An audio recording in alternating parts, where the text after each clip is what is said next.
Alors parfois, dans des projets de machine learning, on fait tout correctement et pourtant, les résultats qu'on obtient sont parfois moindres, très faibles, voire même décevants.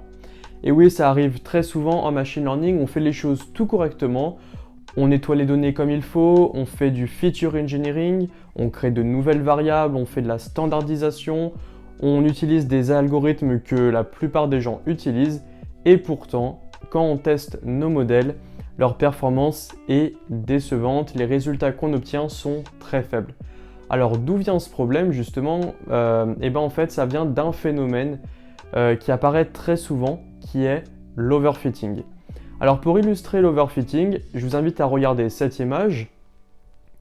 Alors pour l'instant, peut-être que vous ne comprenez pas trop le rapport avec l'overfitting, mais à la fin de cette vidéo, vous comprendrez tout de suite le lien qu'on peut faire entre ce phénomène important du machine learning et cette illustration que vous venez juste de voir.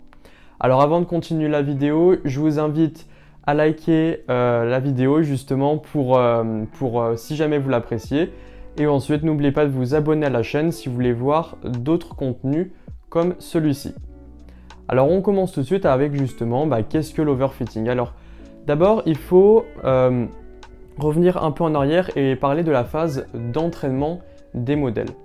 Alors lorsqu'on va entraîner les modèles, on va justement les entraîner sur une partie des données, ça va être les données d'entraînement et le reste on va laisser des données de côté, ça va être les données de test. Lors de la phase d'entraînement, qu'est-ce que le modèle fait? Alors justement, en fait, il va trouver les valeurs optimales pour ces paramètres. Alors quels paramètres il y a? En fait, ces paramètres, c'est les valeurs qui vont déterminer les prédictions à faire. Par exemple, dans la régression linéaire, les paramètres, ça va être les coefficients des variables qui vont nous permettre de donner une prédiction. Dans les arbres de décision, par exemple, les paramètres, ça va être les variables à utiliser pour chaque nœud et les seuils avec lesquels on va évaluer les données.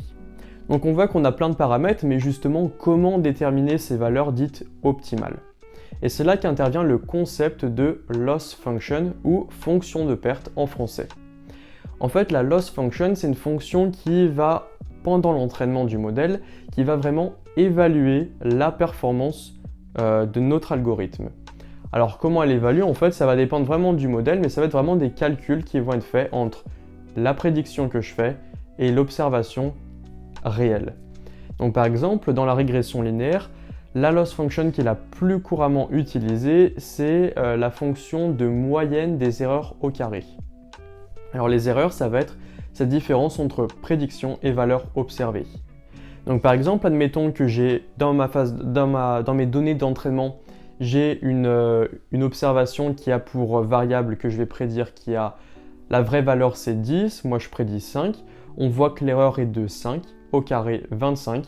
Et donc on va avoir pour chaque observation ce score, on va faire justement la moyenne de ces scores et on va obtenir une valeur finale pour la loss function. Donc en fait dans l'entraînement, le modèle va prendre au début des valeurs initiales pour ces paramètres. Ensuite il va calculer la loss function, donc ce score, et ça va être un peu son benchmark, ça va être la valeur avec laquelle il va comparer plus tard dans l'entraînement. Ensuite, il va modifier petit à petit les valeurs de ces paramètres. En disant, tiens, peut-être que pour le premier paramètre, au lieu de mettre la valeur 2, je mets 3, et pour le deuxième paramètre, au lieu de mettre 10, je mets 5. Il va modifier un peu ces paramètres, il va recalculer cette loss function toujours sur les données d'entraînement, il va obtenir un deuxième score. Et justement, il va pouvoir comparer le premier score qu'il a obtenu avec ce deuxième score. Si le deuxième score diminue, ça veut dire qu'on est en train de minimiser la loss function qui est l'objectif principal de l'entraînement des modèles. Le but, c'est vraiment minimiser la loss function.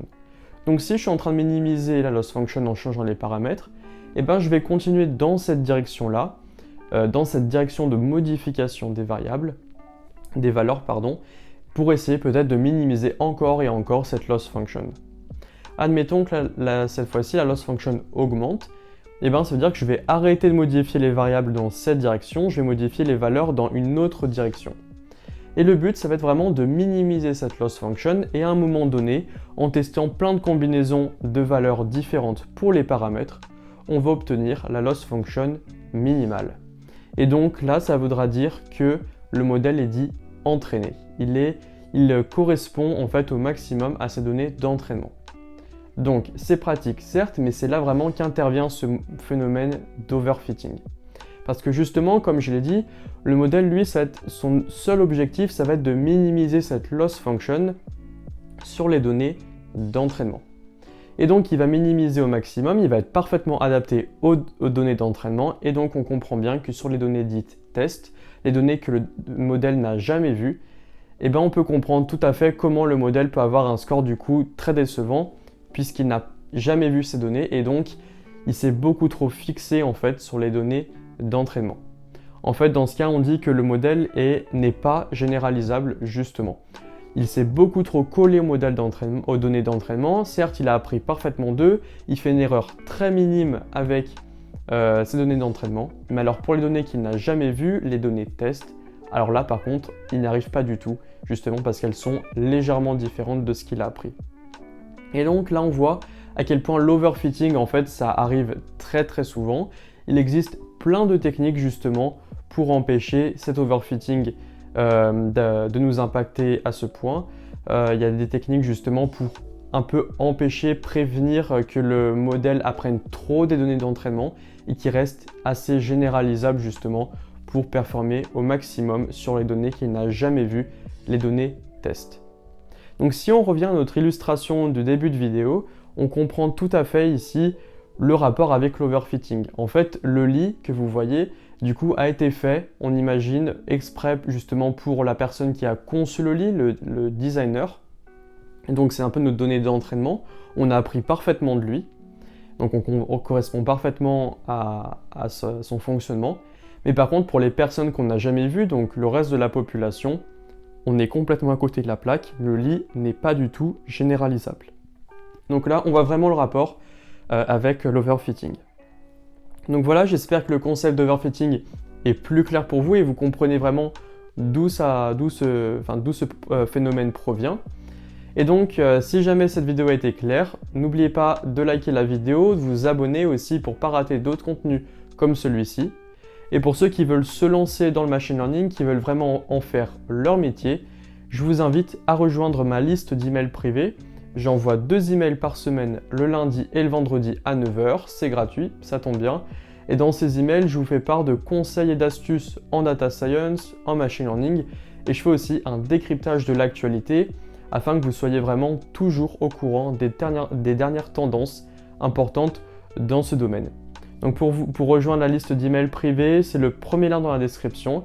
Et moi, je vous dis à très vite dans le prochain email.